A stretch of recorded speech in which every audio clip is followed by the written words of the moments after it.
네, 여러분 반갑습니다. JJ 리더입니다. 자, 오늘은 이 지수를 좀 체크하는 방법에 대해서 여러분들과 내용을 좀 공유를 해볼까 합니다. 종목을 매매함에 있어서 일봉을 보는 것이 당연히 중요하죠. 그리고 분봉상의 움직임도 체크를 해야 되고, 실질적으로 단기 단타 매매에 있어서는 이 분봉상의 움직임 또한 굉장히 중요한 부분입니다. 자, 그리고 지수를 또 체크를 해야 되는 시점도 있는데요. 물론 저는 이제 지수를 뭐 계속 매일같이 좀 모니터링을 하지만 대형 우량주나 이 수급주 같은 종목들에 대응을 할 때는 특히 이 코스피 시장에서의 이 지수는 굉장히 중요하게 좀 체크를 해야 되는 부분이기도 합니다. 물론 코스닥 시장이라고 해서 코스닥 종목이라고 해서 코스닥 지수를 체크하지 않아도 된다라는 이야기를 드리는 건 아니죠. 당연히 코스닥 지수도 중요합니다. 자, 그래서 어떻게 이제 지수를 체크를 하고 종목을 매매함에 있어서 이 지수를 활용을 하느냐. 자, 이 부분에 대해서 좀 말씀을 드려보도록 하겠습니다. 제가 많은 매매 방법에 대해서 여러분들과 이 공유한 영상을 좀 체크를 해 보시면 121선을 일봉상 기준입니다. 121선을 우상향하고 있는 종목들 그리고 121선 위에 주가가 있는 종목들만 매매 대응하라는 말씀을 굉장히 많이 드렸었어요. 121선 아래에 있는 종목들은 매매하지 말라고 거의 아마 모든 매매 방법에 대해서 말씀을 드렸던 기억이 있고요. 그런 이유는 이 지수만 보더라도 이 121선이 까만색입니다. 이 까만색 121선이 이렇게 우상향할 때 지수 또한 121선 위에 있을 때 이렇게 추세가 우상향하는 모습을 볼 수 있기 때문에 주식 또한 주가가 이 121선 위에 있을 때 좋은 결과를 얻을 가능성이 높다라는 거죠. 자, 그러면 지수는 이 일봉상에 체크를 하는 것도 중요하지만 이 분봉상의 움직임 또한 중요하게 체크를 해야 되는 부분이 있어요. 특히 단기 매매, 단타 매매, 스윙 매매 또한 굉장히 중요한 부분을 차지하거든요. 지수의 움직임이. 자, 이렇기 때문에 지수는 반드시 체크를 해야 되는 부분입니다. 자, 그러면 저는 어떻게 체크를 하느냐? 물론 일봉상의 기준도 굉장히 중요합니다. 뭐 전고점을 돌파를 한다거나 단기 이평선인 5일선을 회복을 한다거나 박스권을 돌파를 한다거나 오히려 하향 이탈을 한다거나 21선 이탈을 한다거나 뭐 61선, 121선을 이탈을 한다거나 이런 것도 당연히 중요시 체크를 해야 되지만 분봉상의 움직임을 일단 저는 단기 매매를 굉장히 위주로 대응을 하기 때문에 분봉상의 움직임을 중요하게 체크를 해야 됩니다. 자, 저는 3분봉 기준으로 시장을 좀 대응을 하고 체크를 하는 편인데, 자, 코스피 시장과 코스닥 시장은 조금 기준이 다르게 좀 체크를 합니다. 어떤 기준이냐? 자, 121선을 기점으로 해서 요 검은색이 121선이라고 말씀을 드렸죠. 지수가 코스피 시장 같은 경우는 위로 1% 이상 반등이 나왔을 때 다시 이제 지수가 이렇게 횡보를 하거나 아래쪽으로 조정을 줄 때 121선이 이렇게 우상향하면서 이 자리를 지지를 해주고 반등이 나왔을 때 상승 추세로의 모습이 만들어질 가능성이 높다라고 저는 판단을 하고요. 반대로 121선이 이렇게 있는데 주가가 이렇게 떨어질 수도 있겠죠, 지수가. 그때 다시 이제 반등을 시도를 하는 과정에서 이 121선이 이렇게 우하향하는데 거기를 부딪히고 이렇게 빠진다면 이제 지수는 우하향할 가능성이 있다. 단기 이제 추세 하락할 가능성이 있다. 이렇게 저는 좀 판단을 하고요. 자, 그리고 코스닥 시장 같은 경우는 상승할 때 퍼센테이지가 이 코스피 시장은 1% 이상 좀 반등을 기준으로 잡는 반면 코스닥 시장은 한 1.2%에서 1.5% 정도를 기준으로 삼습니다. 자, 그 부분은 이제 제가 차근히 좀 설명을 좀 드려보도록 할게요. 자, 분봉상의 움직임을 좀 체크를 하기 위해서 요거를 좀 길게 보도록 할게요. 자, 코스피 차트를 좀 길게 3분봉 차트를 늘려놓은 상태고요. 자, 이렇게 단기 하락하던 부분에서 이렇게 지수가 우상향하는 모습을 확인할 수가 있죠. 자, 여기서 이제 어떻게 변곡점이 만들어지는지 그 부분을 제가 좀 보는 방법에 대해서 이제 설명을 좀 드려보도록 하겠습니다. 자, 제가 조금 전에 121선을 기점으로 이 코스피 시장 같은 경우는 위쪽으로 한 1% 이상 반등이 나왔을 때 121선을 지지하는 모습이 나온다면 단기 추세 우상향할 가능성이 있다라는 말씀을 좀 드렸죠. 자, 여기 121선을 기점으로 지수가 이렇게 상승이 좀 나왔죠. 자, 요 상승 나온 부분을 일단 체크를 하는 겁니다. 요게 1.05%가 반등이 나왔죠. 자, 이렇게 상승을 하게 되면 이평선은 이렇게 올라오게 되겠죠. 그리고 주가는 횡보를 하든 아니면 아래쪽으로 빠지든 이렇게 121선과 만나는 지점이 발생을 합니다. 이때 이제 지지가 잘 나오고 이렇게 반등에 성공을 하면 지수는 이제 추세 우상향할 가능성이 높다라고 판단을 하는 거죠. 이해되시죠? 물론 짧게 이런 식으로 이제 이탈이 나오는 경우도 있어요. 그리고 이렇게 이제 뭐 쌍바닥, 다중바닥 만들고 반등이 나오는 경우도 있습니다. 일단은 이 부분에 대해서 설명을 드리는 부분이니까 1% 이상 반등 이후에 121선을 잘 지지를 해주고 우상향하면 지수는 이렇게 이제 추세 우상향할 가능성이 있다. 자, 이렇게 판단하시면 되는 겁니다. 저도 실제로 이렇게 활용을 하고 있고요. 그러면은 반대로 이제 하락 추세로의 전환이 만들어질 수도 있잖아요. 자, 그 부분을 좀 체크를 해볼게요. 그러면은 하락 추세로의 전환일 때는 반대가 되겠죠. 121선이 우하향하는 상황에서 자, 여기는 이제 단기 쌍봉을 만들고 아래쪽으로 하락을 했으니까 자, 요 부분이나 요 부분을 좀 체크해 볼 수 있겠죠. 자, 요 부분을 좀 체크를 해 볼게요. 자, 요 부분을 체크를 해 보면 상승 추세로의 전환과 반대로 생각하면 되니까 이 121선을 기점으로 지수가 1% 이상 마이너스가 나는 경우가 만들어지면 일단은 하락 추세로의 전환이 될 가능성이 하나의 조건이 만들어지는 겁니다.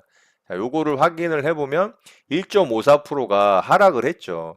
그러면 여기서 지수가 반등 시도를 하거나 횡보를 하는 과정에서 얘는 이제 반등이 안 나오고 이렇게 횡보를 하다가 121선을 만났죠. 근데 여기서 우상향하기 위한 힘을 발휘하기 위해서는 1% 이상 반등을 줘서 다시 121선을 이렇게 돌려놔야 되는데 그러질 못하고 저항을 받으니까 어떻게 돼요? 지수는 하락을 하게 되는 겁니다. 그리고 이 121선을 계속 부딪히면서 주가는 이렇게 하락을 하는 거죠. 지수는 하락을 하는 거죠. 자, 이해되시죠? 이 변곡점이 만들어지는 구간의 기준을 저는 121선을 기점으로 아래쪽으로 하락할 가능성이 있을 때는 마이너스 1%가 이상이 빠졌을 때 반대로 위쪽으로 상승 추세가 만들어질 가능성이 있을 수 있다라고 판단을 할 때는 위쪽으로 지수가 121선을 기준으로 1% 이상 반등이 나올 때 그런 추세적인 흐름이 만들어질 수 있다라고 좀 판단을 한다라는 거죠. 자, 그러면 다른 부분도 좀 체크를 해볼게요. 자, 여기서 이제 또 반등이 나왔죠. 하락을 하다가. 자, 이런 구간에서도 이 아래쪽에서 이 121선을 돌파를 하고 지수가 이렇게 상승이 좀 나왔죠. 자, 그 부분을 좀 체크를 해보면 자, 이 부분이 되겠네요. 자, 1.74%가 반등이 나왔죠. 그러면 이제 121선을 이렇게 지지를 해주게 되면 단기 상승 추세가 이렇게 만들어진다. 아래쪽으로 지수가 마이너스 1%가 빠지기 전까지는 121선을 기준으로 이해되시죠? 저는 이렇게 단기 추세를 좀 판단을 하는 기준을 3분봉상 121선을 어떻게 지수가 위아래로 변동폭을 가져가고 지지를 하느냐 아니면 저항을 받느냐로 기준을 잡습니다. 자, 이랬을 때 이 코스피 시장 같은 경우는 지수의 방향성을 내가 체크를 하고 나만의 기준이든 여러분들만의 기준이든 그 기준을 가지고 지수의 방향성을 체크를 했다라고 가정을 하면 코스피 시장은 대형 우량주가 많은 그런 지수이기 때문에 저 같은 경우는 수급주 매매라든가 아니면 우량주 시가겐 매매라든가 아니면 5일선, 21선 쌍바닥 매매 방법이라든가 뭐 이런 방법들을 갖다가 적용을 시켜서 그리고 제가 이제 우량주 돌파 매매 같은 경우도 많이 하는 편이잖아요. 당일 주도주로 좀 강하게 상승이 나오는 종목들 같은 경우는 그런 종목들도 지수가 이렇게 121선 위에 있을 때 대응을 하는 경우들이 많습니다.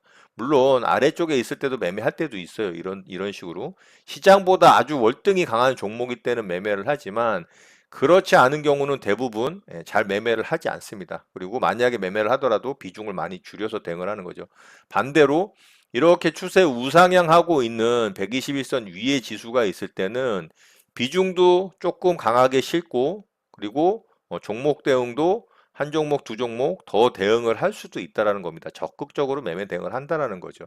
자, 이해되셨죠? 자, 이번에는 코스닥 시장을 한번 예로 들어볼게요. 자, 코스닥 시장 같은 경우는 아무래도 이 코스피 시장에 비해서 시총이 낮은 종목, 그리고 테크주들이라든가 기술주, 중소형주 위주의 종목 편입이 많이 돼 있는 지수이기 때문에 아무래도 코스피 시장보다는 변동폭이 좀 큽니다. 지수의 변동폭이 크기 때문에 코스닥 시장 같은 경우는 그 기준을 121선을 기점으로 대략 한 1.2%에서 1.5% 정도를 잡아줍니다. 저 같은 경우는. 자, 그래서 차트를 좀 길게 보면 자, 요 부분 한번 좀 살펴보도록 할게요. 자, 요 부분 같은 경우 보면 이 121선을 기점으로 이렇게 이제 코스닥 차트 지수가 상승을 했죠.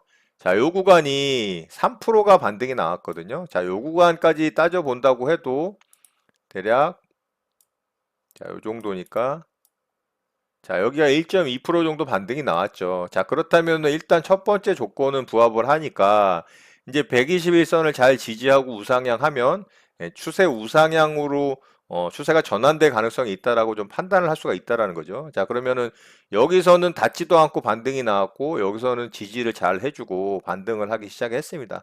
자, 그 이후에 계속 좀 상승이 나왔어요. 자, 여기서 보면 요렇게 이제 아래쪽으로 빠졌죠. 이러면 이제 추세가 아래쪽으로 전환이 될 가능성이 있어요. 하락 쪽으로. 여기가 1.8%가 하락을 했으니까요. 그러면은 조건이 121선이 우하향하는 상황이 만들어질 것이고 지수가 이렇게 이제 횡보를 하든 아니면 반등 시도를 했을 때 121선을 저항을 받고 아래쪽으로 다시 지수가 빠졌을 때 이제 하락 추세로의 전환인데 얘는 뚫고 올라갔죠, 다시. 그리고 다시 지지하는 모습이 나오면 어떻게 되냐? 상승 추세가 아직 유효하다라고 판단을 하는 겁니다. 이렇게 빠르고 강하게 반등에 성공을 해서 121선을 돌파를 하게 되면 그러면 그 이후에 지수는 다시 그래도 어느 정도 상승을 하고 여기서도 마찬가지죠. 여기서도 1%, 1.2% 이상 하락이 나왔다라고 볼 수가 있습니다. 자, 요 구간에서도 크게 하락을 줬으니까.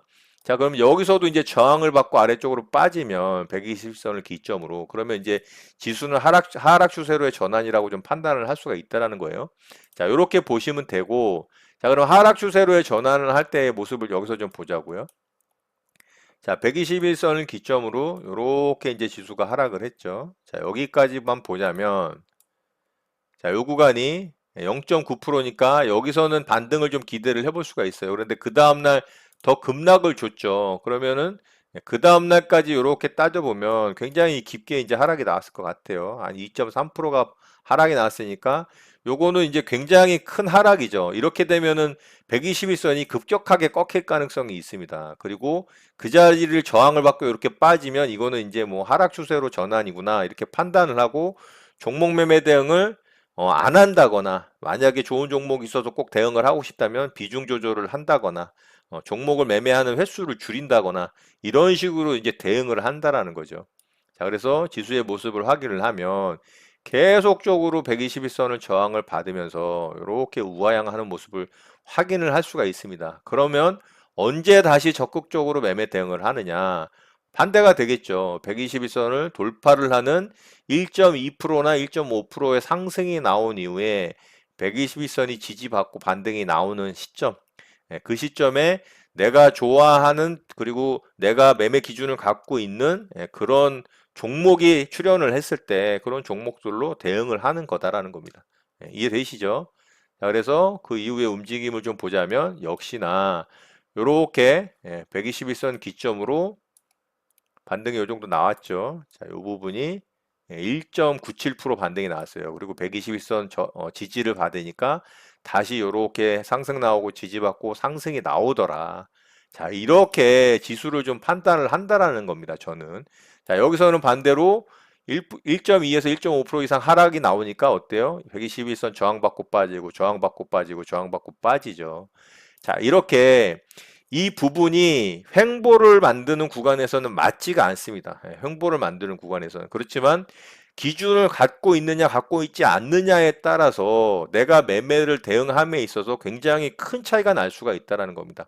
수익률에 있어서도 승률에 있어서도 굉장히 영향을 주는 부분이기 때문에 이런 기준을 갖고 지수를 체크를 하고 종목들을 대응을 한다라면 분명히 더 좋은 결과를 낼 수 있는 하나의 방법이 될 수 있다라는 거, 조건이 될 수 있다라는 거를 염두에 두시면 좋을 것 같습니다. 자, 이렇게 해서 오늘은 제가 지수를 어떻게 체크를 하고 종목 대응을 함에 있어서 어떻게 활용을 하는지에 대한 부분을 간단하게 좀 설명을 드려봤습니다. 자, 이 부분은 이제 차트적인 부분으로만 말씀을 드린 거고, 이 외에도 당연히 외국인과 기관의 수급이라든가, 그리고 또 뭐 환율이라든가, 그리고 해외 시장 동향이라든가, 이런 여러 가지 것들을 체크를 해야 되겠지만, 일단 기술적인 부분이라도 이렇게 체크를 할 수 있는 기준을 갖는다라는 거, 그런 부분에서 여러분들께 또 도움이 될 수 있을 거라 생각을 하고, 내용을 좀 공유해 봤습니다. 자, 오늘 내용 또한 많은 도움 되시길 바라고요. 오늘 내용은 이것으로 마치도록 하겠습니다. 오늘 하루도 마무리 잘 하시고요. 늘 행복하시기 바랍니다. 여러분의 구독과 좋아요는 언제나 영상 제작에 큰 힘이 됩니다. 감사합니다. JJ 리더였습니다.